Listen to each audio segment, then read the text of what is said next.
سلام عرض میکنم خدمت مخاطبین پیجم، کسایی که منو دنبال میکنم. مرسی که نگرانم بودین.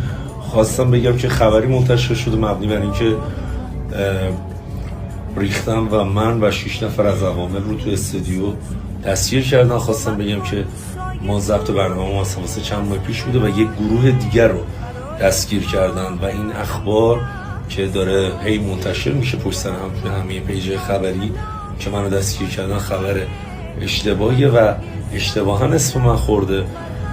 ضمن اینکه ما تو قسمت 3 به خاطر اینکه من مریض بودم و سر تدوین نبودم، یه 2 سکانسی که تو شوخی نامتعارف بوده سهوا منتشر شده و قطعا از قسمت 4 به بعد همچین اتفاقی رو شاهد نخواهیم بود. همونطور که تو قسمت 1 و 2 ما همچین چیزی ندیدیم. اگر باعث ناراحتی کسی شده من عذر میخوام.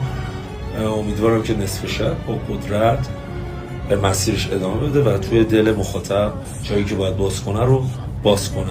خواستم بگم که تن به شایعات ندین، من هستم و این خبر اشتباه.